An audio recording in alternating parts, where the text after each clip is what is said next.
And showtime, ladies and gentlemen. Welcome to the latest episode of the ChannelPro 5-Minute Roundup. A look at news, trends, and tips for the SMB channel in 5 minutes or thereabouts. My name is Rich Freeman. I'm executive editor of the ChannelPro Network and one of your hosts on this program. With me, as always, is my co-host, Eric Simpson, who is a business improvement and transformation consultant for MSPs and other IT providers. Eric, how goes it today? It goes fantastic, Rich. I'm finally getting over a little bit of a chest cold that I've been fighting since the holidays, so I'm feeling much better than I have all year long. Well, there you go. Things are looking up already in 2019. How about you? How's it going on in your neck of the woods? Going pretty well. I'm here in Seattle, and the weather is kind of mild for this time of year, and just kind of, getting ramped up again for a big year in technology journalism. Yep, and I see my travel calendar is starting to fill up. Exactly. So is mine. In fact, believe it or not, I'm already starting to exchange emails with PR people about RSA, the big security conference at the beginning of March. So, yeah, it's that time of year for planning. Yep, you bet. And you and I will probably see each other real close here next week. We'll be at the same event together. We will both be attending the Q1 edition of SMB Tech Fest, which is this great quarterly technology event for SMBs in Southern California, the Anaheim area specifically. So, yeah, I will be down there next week. And if we can work it out, maybe we can do next week's episode in person together someplace. Absolutely. And that is on Thursday, the 17th of January, for those interested in attending. That's right. www.smbtechfest.com for more information. Awesome. All right, Rich, what do we got cooking in the pot this week? Well, I'm going to zig where others zag this week. There's all sorts of news, right? Continuum buys BrightGauge, very interesting. CES was going on. Tons of news out of CES. But I decided to focus in on something maybe just a little bit more obscure, but kind of interesting to me, which is an alliance agreement announced between a company called Chargifi and Belkin International. Now, Belkin, you know about. They are into networking, other networked devices, including wireless charging stations. Now, Chargifi, I may be wrong, but I think we spoke about Chargifi in the 5-Minute Roundup once before. This is a UK-based company. They make a cloud-based platform, basically, that's designed to turn wireless charging stations for mobile devices into more of a solution, basically. So there's a remote monitoring and management piece to that. There's an analytics piece that lets you study dwell times and utilization patterns and so on. There's an API you can use to connect wireless charging systems to Slack or Zoom, the collaboration tool, in interesting ways. The alliance announced this week, though, is one between Belkin and Chargifi that essentially turns Chargifi into the cloud management front end for Belkin's Boost Up wireless charging stations. Now, there's all sorts of data that shows wireless charging is rapidly becoming something that people at restaurants, at bars, at hotels, at sports venues, all sorts of other kind of public places want and increasingly expect to find. And so there are a lot of businesses out there that are going to be looking for help, looking to MSPs for help with deploying and managing these kinds of solutions. From Belkin's standpoint, Belkin obviously wants to get in on that business, but they essentially need to do to wireless charging stations what all of these different cloud management front ends have done for cloud or for wireless access points. So it was very easy to install wireless access points before, but you had to kind of manage them on a one-off basis. It really took those cloud management front ends to make integrated site-wide deployments of wireless access points more practical and easier for MSPs to manage. What Belkin and Chargifi are kind of trying to do together is create that same kind of situation for wireless charging points and open up this entirely new market. Obviously, it's going to drive a lot of business for Belkin, but it's also a new opportunity, and I think an interesting one to investigate for MSPs. Right, and I can just imagine, all of these traditional charging stations like we see in airports and other public places with, the different dongles for whatever type of phone you've got, all being replaced by these, just spots you lay your phone down on.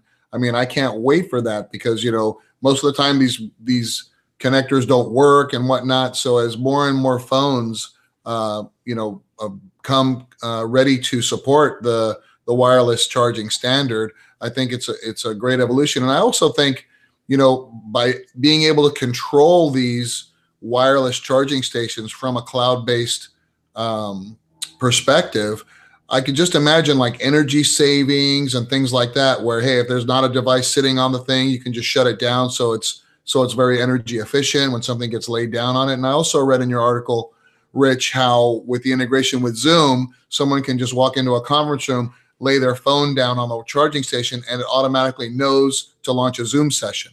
So those kinds of things are very, very cool.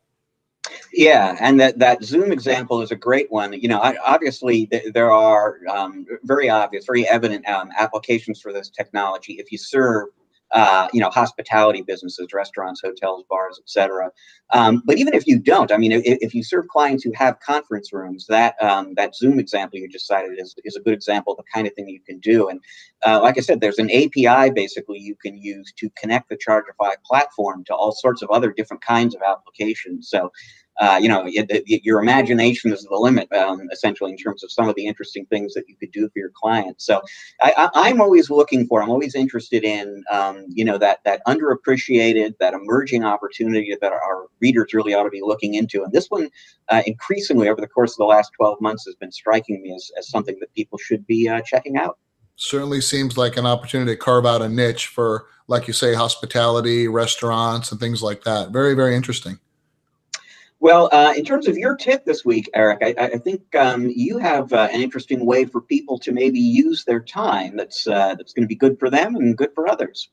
Right. So working with one of my clients this week, they sent me an email and reached out and said, hey, I need something to distract me for several hours a week so I can kind of clear my brain, rather than working on the business and being, consumed by everything that goes on in firefighting. He needed some sort of a release or some other activity, and reached out to me, and we talked about it today, actually. So this was great that we were able to fit it into this week's 5-minute roundup. And I suggested, hey, why don't you research joining a board or a charitable organization, or giving your time, strategically to a foundation or something like that. This way, you're still working strategically with other strategically minded folks, but also giving them your experience in business, but also you're also benefiting from all of these other points of view. Typically, he works with me one-on-one, and I give him, my point of view, and we work on his business. But this would give him the ability to engage with a lot of other like-minded folks, and just, even give him more trigger time, if you will, on very strategic discussions and designs and developments and things like that.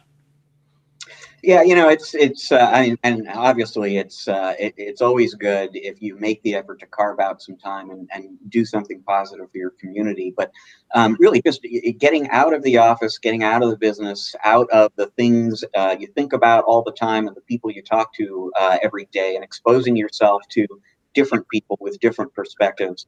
It's a really helpful thing. I mean, we've spoken before on this program about the value of attending events and so on, and that's part of it, exposing yourself to different people and different perspectives. But it's also great if you're doing that with people who aren't even in the same role that you're in the same industry you're in. In a lot of ways, that's going to be even more beneficial. Yeah, it almost becomes part mastermind group, as well as you're giving and being charitable and contributing and things like that. So I think there's a lot of personal fulfillment in many different ways, and professionally and personally, when you're working with that kind of a mindset to work with other smart people like yourself, and together as different teams, and challenging yourself and taking yourself outside of your comfort zone, if you will. Well, there are tons and tons of organizations out there that need committed help and are probably looking for folks to get on the board. So check it out. Think about organizations you're already aware of, and maybe get a little bit more deeply involved than you are today. Well, that leaves us time for just one more story. And, these are troubling times in also many ways, Eric. And wouldn't it be great to know what the future holds in store for all of us? Well, I'm going to give you a tip here based on a story from the Mirror in the UK. You know, you don't want to go to a tarot card reader. Don't waste your time with some crystal ball reader. No, the person you need to consult is the asparamancer. The asparamancer, her name is Jemima Packington. She's a 63-year-old woman in the UK who can tell the future by reading asparagus. So she tosses a bunch of asparagus stalks into the air, and then based on how they land, she can tell what's going to happen. She correctly predicted that the English football team would have a successful tournament even before the tournament got underway, and she claims to be 80 to 90% accurate with her predictions. So we should be consulting with the asparamancer, although really what I want to know is how does she do it? Because it would be great if I could just start my day by tossing some asparagus around and know what to expect. Well, I tell you, there's many, many uses for asparagus, but, being able to foresee the future is an extra special skill. I agree. Good tasting, good for you. And who knew it is also very useful for predicting the future.